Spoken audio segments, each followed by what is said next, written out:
Welcome to our channel. A new scenario began to be written for the war in Ukraine. The Russian army switched to a more narrow war in eastern Ukraine after abandoning its efforts to capture Kiev in April and had some success. Russian forces advanced, relying on brutal and indiscriminate artillery fire. They did this to gain space without caring about ruining cities. Putin tried many ways to make up for the soldiers he lost in the region. He sent the mercenaries of the Wagner Group to the region and convinced mercenaries from many Middle Eastern countries, especially Syria, to fight for him, and brought them to Ukraine. However, his biggest move was seen as his ability to take Chechens to Ukraine. In the wars between Chechnya and Russia for years, the superior abilities of Chechen warriors were seen by the whole world. It was thought that after the Chechens stepped into Ukraine, they would make a difference in the region. But the first shock for Putin came when 2 Chechen battalions joined the Ukrainian troops. After that, everything started to go downhill for Putin. While the unrest in the Russian army put Russia at a serious disadvantage in the region, the reflections of these unrests were also reflected in the Chechen warrior battalions. Clashes between Russian troops and Chechen troops appeared in the latest shared reports. Russian commanders were stunned after unintentionally eliminating one of their valuable special forces units in a friendly fire debacle, the report says. Kiev confirmed on Monday last week that it had launched its long-awaited counterattack in southern Ukraine. Alexei Arestovich, a senior advisor to President Zelensky, claimed that the Ukrainian army broke through the Russian defense in various parts of the front line near the city of Kherson.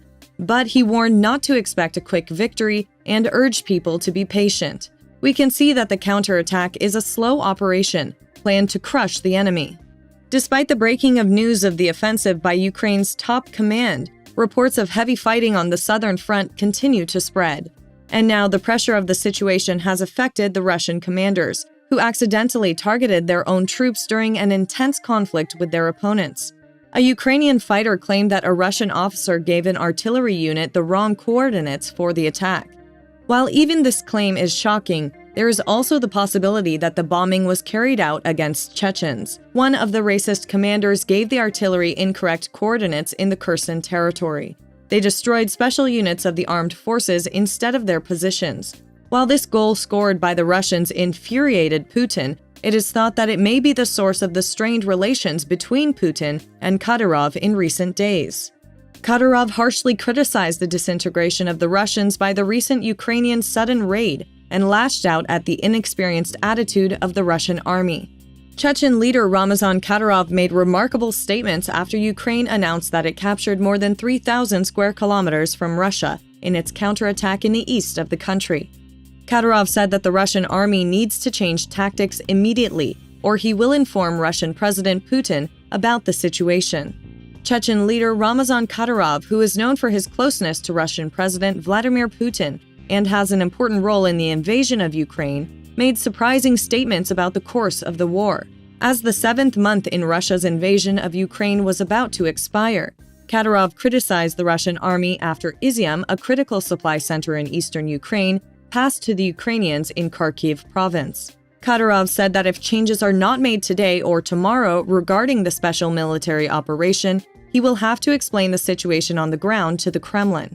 "I don't work in the Ministry of Defense and I'm not a strategist," Kadyrov said. "But I can see the errors here. It's obvious they made a mistake. I hope they can draw the necessary results in a short time." While claiming that Putin was not aware of the situation in these words, Kadyrov also implicitly threatened the upper echelon of the army. Regarding the situation in northeastern Ukraine, Kadyrov said, "We have men there, fighters specially prepared for such situations. We expect 10,000 more to be added to them. We will reach Odessa as soon as possible." However, these are scenarios suitable for the wonderland that Kadyrov has created in his own fantasy world. Because Chechen fighters have only been used as bait for artillery shells in Ukraine so far, and this triggered the Chechens' grudge against Russia and Kadyrov. The Chechen leader also told the last soldiers that he sent to Ukraine that they must defend Russia until their last breath. This funny explanation does not seem to satisfy the Chechens. An estimated 8,000 of these brave and devoted sons are Chechen men, an ethnic minority group originating from Russia's North Caucasus. Many of them are blackmailed or forced to enlist, while others form Kadyrov's elite private army.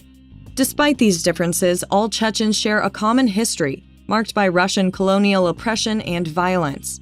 Since Kadyrov's ascension to the presidency in 2007, the Chechen government has gradually strengthened its friendship with the Kremlin by suppressing domestic opposition movements.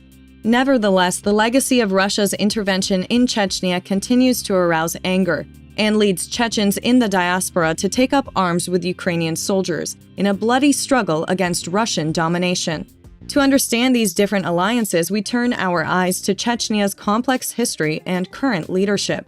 The rise to power of Kadyrov, nicknamed Chechen Putin, began with the Second Chechen War, when he abandoned the separatist cause for Chechen independence in 1999.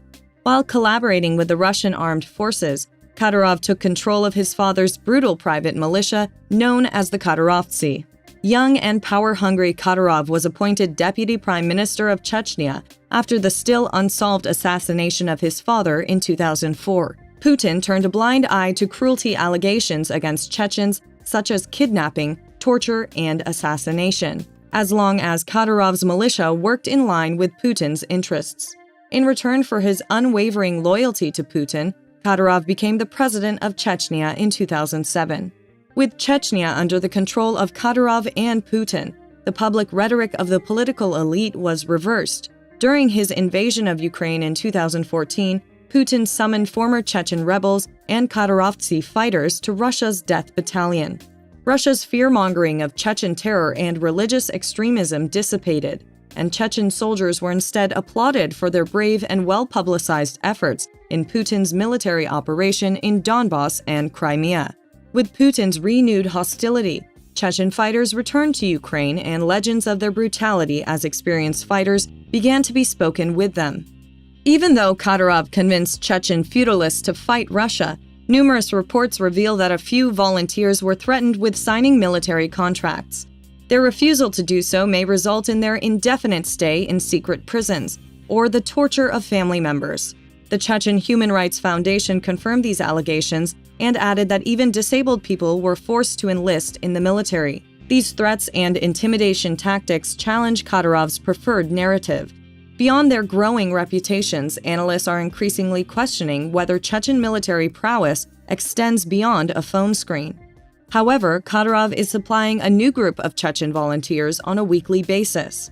Although, after the recent events, it was revealed that Kadyrov was seriously considering resigning. In his statements, Kadyrov gave signs that his mandate is now over. A flash statement came from the Chechen leader Ramzankadyrov, who is known for his closeness to Russian President Vladimir Putin. "I think it's time for me to relinquish power," said Kadyrov. Chechen leader Ramzankadyrov, who is alleged to have had a bad relationship with Russian President Vladimir Putin recently, announced on his Telegram account that he will resign. That could mean Putin loses one of his biggest strongholds in the region, because an increasing rebellion movement is observed in Chechnya. Russia is known to be weak, and the first spark could be ignited anywhere at any time. Russia can take advantage of this weak situation, and brave Chechens can regain their freedom. If such a front opens, it will mean the end of Putin and his army, because they can't even properly advance the war in Ukraine.